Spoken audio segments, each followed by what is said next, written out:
Hey guys, we haven't done a planting video in a while because it's been hot as you know what. Even though I'd like to say the word, I get in trouble every time I just say anything from a spiritual kingdom. So it's hot again today. They're claiming 80s, which they're full of shit because I'm sweating to death. I'd like to be in my swimsuit again, but I'm tired of being made fun of. So what we're doing is I took a video that I'll be posting showing you of me driving it all back here, all the plants. And we have a combo of, you can see right down here, some magenta chard. I've already put in some romaine right here and lots of cabbages and broccolis. But what I want to talk about is really, a lot of people go, how does your stuff not get killed? Well, it does get killed, number one, without a doubt. My shit disappears like everyone else's. But what I do is this. I've been doing this for years and it looks really weak and wimpy. Doesn't look like you're going to get too much out of this thing here, right? I mean, it's like, what's that going to prevent? Believe it or not, that's extremely discouraging for critters. A rabbit alone will walk right up to this and go, oh, shoot. Looks like we should turn around. Now, a squirrel, depending. If a squirrel looks around and he sees this stuff, plus this, believe it or not, he's going to leave this alone. He has to be very determined. And I do use, I don't see any hanging here. I really like, they're called lawn staples or something like that. I don't have any to show you guys right here.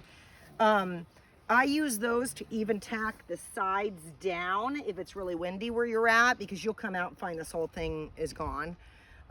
So what I do is you get these really cheap. You can get them online or you can get them at a fencing store. And all it is this is the tension wire they use on chain link. That's all it is. It comes in a 100-foot roll. You can take that roll where it's already round up, cut it right in half, and you've got these right here. This is my invention. Works fantastic. Like I say, very discouraging to the critters. If you tack it down to the ground, you'll even see at times a really crazy squirrel that had to get in, and he'll chew a little hole. He'll get in. He can't do much because he's scared he's trapped in there too. He doesn't like that.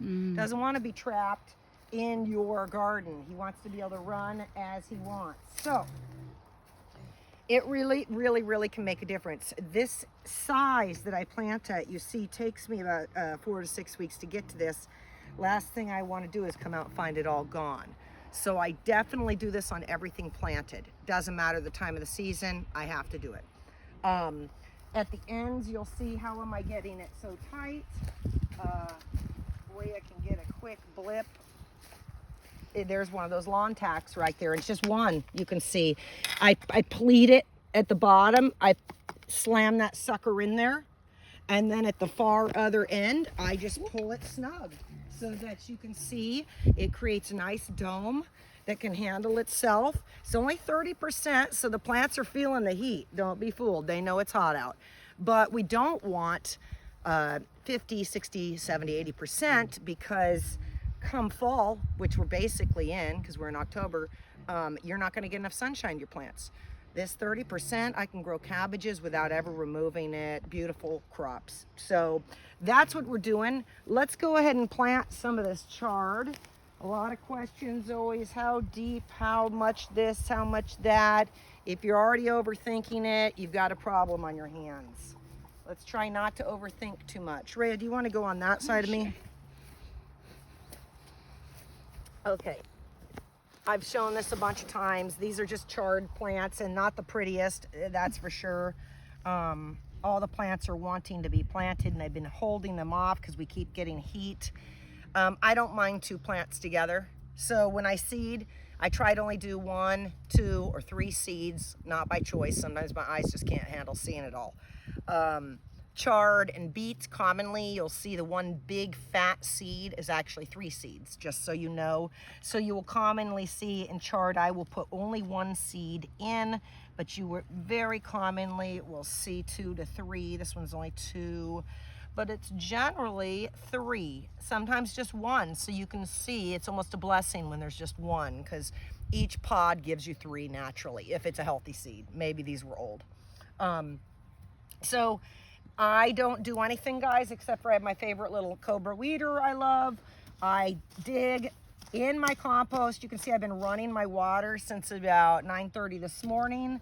I go right in that when we have really lengthy things with stems, whether it be the chard, whether it be a romaine that got too linky, even your cabbage, you'll notice, why do you have this 3-inch long stem right here that then is all floppy? Bury the stem, okay? Go right up to the base of the plant, bury that stem.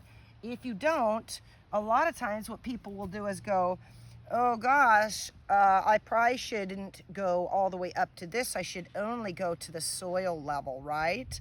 But look at how funky our plant's gonna be. That's all meant to be buried. It'll commonly just do this if it's looking for light or something. Here's one, you can see an example where it didn't do it. Let's see. Probably had a lot brighter light on this cell. Here we go. You can see the difference here. This guy didn't get his linky. He stayed nice and short, so you can come right up to that soil level. But on this guy here, where he got all funky, I am definitely going to bury that deep down so that those stems are right at soil level there. Then you won't have a plant that topples over either, because if you leave that stem like it is, it's gonna get really floppy, kind of like what you're seeing here, how it flopped over. Now it's gonna grow upright. Had I left those stems to be all linky like that, you would have come out here when it's this big, it would have laid on the ground. It's just real ugly and messy and doesn't work out well. So that's pretty much how we do it, guys. And I think what we'll do is move on, and we'll show you a video of how we're going to build these little things, because I know you think they look complicated. They're not. Another wonderful thing I like to do is, you see how I put my tray right in there? So this is super common. It's hot as heck. You've got a plant. What are you gonna do? The plants don't even like coming out in this heat. You missed the window early in the morning. You had chores. You can't do it at night. You gotta go in the middle of the day. This is what you do. You can easily just scoot. I'll put my tray in here as I'm planting, and I'll just scoot it around so that it's already in the shade cloth. It's not sitting out here going, I hate it, it's hot. All right, guys, so that's it for that one.